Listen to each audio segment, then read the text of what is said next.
Hello and welcome to Living Life Naturally. I'm your host, Lynn Wadsworth, a board certified holistic health practitioner and a certified wellness cooking instructor, and I'm here to help you walk in your own truth as you enter into this new and exciting season of life. So here on the podcast, we explore everything that helps you thrive, not just survive, in this powerful season of life. We talk about natural, holistic solutions for your health, your hormones, your energy, and your mindset, because midlife isn't the end of the story, it's the beginning of an entirely new chapter. So before we dive into today's conversation, I'd love to invite you ladies to come and join me in my free Facebook community, the Energized Healthy Women's Club. It's a beautiful space where I share weekly tips, strategies, and inspiration to help you boost your health, vitality, and well-being in natural, practical ways. So grab your favorite cup of tea, get cozy, and let's get into today's episode. Hello, my friends. Welcome back to the Living Life Naturally podcast.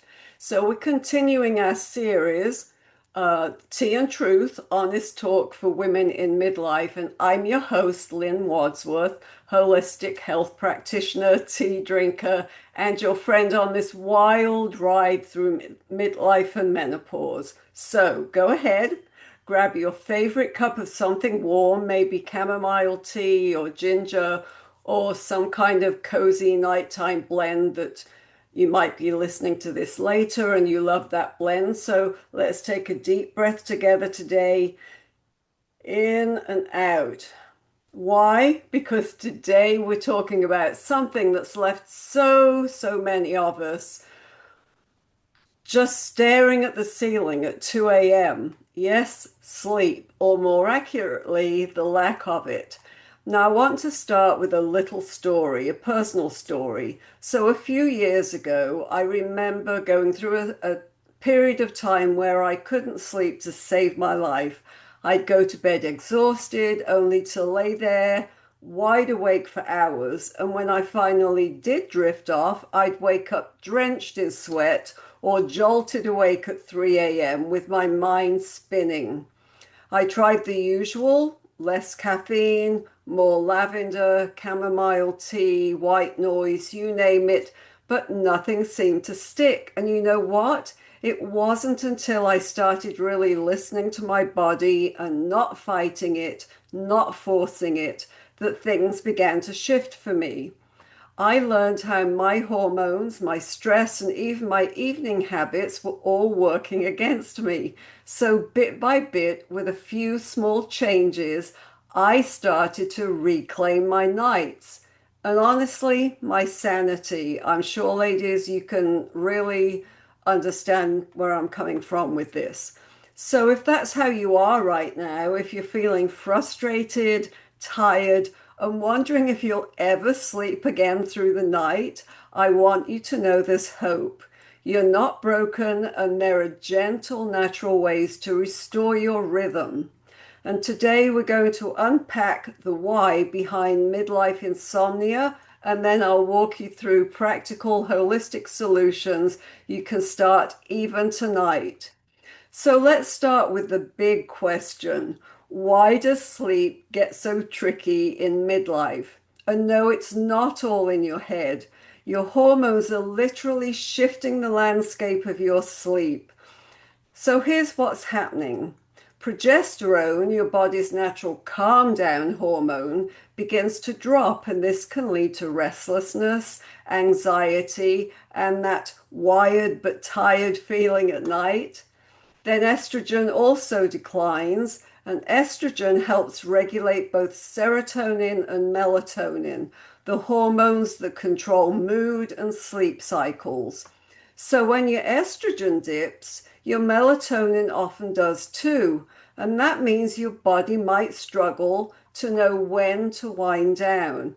And then if that's not enough, there's your cortisol, your stress hormone. It tends to spike when your body feels off balance, especially with fluctuating blood sugar or chronic stress. And that 2 a.m. wake up, That's often cortisol at work. So when you look at the full picture, you can see how all three hormonal shifts can make restful sleep feel like an uphill climb. And I think it's important to say this isn't about aging badly or just something you have to live with. This is your body adjusting to a new rhythm. And with the right support, it can and will find balance again. Now let's talk about the elephant in the room, hot flashes and night sweats. How wonderful are those, ladies? If you've ever had to change your pajamas, your nightgown, or your sheets in the middle of the night, you know how miserable it can be. Well, what's really happening here is your hypothalamus, the part of your brain that regulates temperature. It becomes extra sensitive when your estrogen levels drop. So, even a tiny increase in body temperature can make your body think it's overheating. And the result, yes, you got it, you start sweating like you're in a sauna. Now, here's what's helped many women I work with and what's helped me too. Keep your room cool. Between 65 and 68 is really ideal. And yes, I know the groaning of, but my electrical bill. And I know that's a biggie. And there are moisture wicking sheets or cooling pillows. Seriously, they're a game changer. And even a light bedtime snack with protein, something like just a spoon of almond butter or a few pumpkin seeds, they can balance your blood sugar and then prevent the cortisol spikes. And then you really want to avoid spicy foods, caffeine, and alcohol in the evenings. All three can trigger night sweats or wakefulness. Then magnesium glycinate or calming teas like chamomile, lemon balm, passion flower, I love that one, can gently support deeper relaxation. And here's something few people talk about. Sometimes we just need to slow down our evenings. When you create a consistent wind down ritual, maybe dim the lights, stretch, sip some tea, write in a journal, what you're doing is you're signaling safety to your nervous system. That's when your body says, oh, okay, I can rest now. So let's move into something that often flies under the radar, how what you eat impacts your sleep. So if you're ever woken up at 2 a.m. with your heart racing, your blood sugar might be the culprit. And when blood sugar dips too low during the night, your body releases cortisol and adrenaline to raise it again. And that's what can jolt you awake. So here's your midlife sleep nutrition checklist. Protein at every meal because it keeps your blood sugar steady. Healthy fats like avocado, nuts, olive oil, salmon, and slow carbs. So think sweet potatoes, oats, or quinoa instead of white pasta or bread. And then keep added sugar really low, especially in the evenings. And if your body isn't constantly firefighting blood sugar swings, it can finally rest and repair overnight. Now, we can't talk about sleep without talking about stress. So many of us, especially in our midlife years when we're in a corporate job and we're still dealing with children and with people to feed after you've put in a full day at work.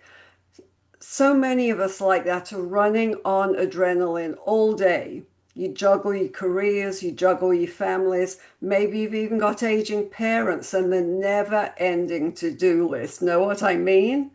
Then we just expect our minds to shut off at night, but it doesn't work that way. We have to teach our nervous system how to relax again. So here are a few practices I love and I use myself. Box breathing is one. You inhale for 4, hold for 4, exhale for 4, hold for 4. And you can do that 4 times and it really, really helps. And then journaling before bed. I love this one because it gets the worries out of your head and onto a paper, whatever it is whirling in your mind about what you have to do tomorrow, jot it down on that piece of paper. Then you can try some gentle yoga or some stretching or even just a short meditation. Even 5 minutes can make a difference. And this last one I love. Gratitude reflection. Just write down 3 good things from the day before you go to bed. This rewires your brain toward calm. And they're all such simple steps. So when you start making your bedtime routine sacred, your body begins to trust that nighttime does mean rest. And also, we can't forget about your environment, your sleep sanctuary. Think about your bedroom. It's an actual sanctuary. It should feel like a retreat to you, peaceful, uncluttered, and calming. So you can make a quick few shifts that can really make a huge difference for you.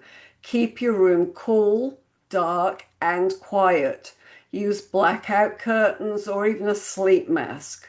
No scrolling in bed, ladies. That blue light from phones, your iPads, your other devices delays melatonin. What you want to do is reserve your bed for sleep and intimacy only, not work, not TV. You deserve a space that whispers rest the moment you walk in. You can also, some other things I have tried is before you go to bed, burning, not even burning, but using a diffuser with some calming doTERRA essential oils or whatever your favorite essential oil is. Lavender's a great one for that, and they've got one called Peace. But you can do that without having another blue light that you have to deal with. So I want to touch on a few gentle natural supports that can help balance your sleep cycle. But first of all, here's my disclaimer. Anything I tell you, you really want to check with a physician first. If you're dealing with some health issues, I wouldn't know about that, and it's always safe to check with your healthcare provider. So let's touch on those few gentle natural supports that can help you balance your sleep cycle. So as I've mentioned, magnesium glycinate, it calms your muscles and your nerves. Ashwagandha, it reduces your cortisol and it supports deeper sleep. And then there's chamomile, lemon balm, or passion tea. They're all soothing and anti-anxiety. And as I said, lavender essential oils. You could put a few drops on your pillow or in the diffuser, as I mentioned. But before you start any of these supplements, again, a caution check with your provider, especially with something like ashwagandha or maybe even magnesium. If you have something coming up that your doctor knows about, it's always wise to check in with them. But these are some beautiful, safe points for most women. And here's the twist. Better sleep starts in the morning. I know that sounds crazy, but your mornings matter. When you get natural light in your eyes early in the day, it actually resets your circadian rhythm. Move your body gently, drink water or lemon water, and then have a protein-rich breakfast, ideally between 60 and 90 minutes of getting up. Just these simple acts set your hormones up for success at night. I know that sounds crazy. So, my friends, here's your gentle challenge for this week. Just pick one thing from today's episode to try. Maybe it's balancing your blood sugar. Maybe it's journaling before bed. Maybe it's creating a cozy nighttime ritual that helps your body feel safe again. Remember, you're not alone. Midlife insomnia is common, but it's not permanent. Your body is wise. It's simply asking for a little extra care, rhythm, and grace. So now I'd love to hear from you. Come share your sleep wins and struggles inside my Facebook group, the Energized Healthy Women's Club. I will put this in the show notes. We're all walking this road together, and I promise peaceful sleep is possible again. If you found this helpful, I'd love for you to share it with somebody else. If you'd like an actual guide, an e-guide to sleep, just drop me a message or email me. All of that's in the show notes below.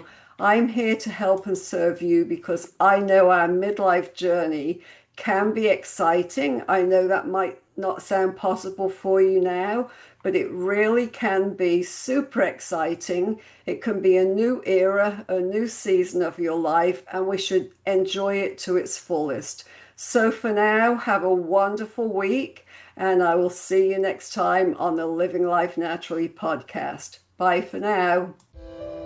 Thank you so much for spending your time with me today on the Living Life Naturally podcast.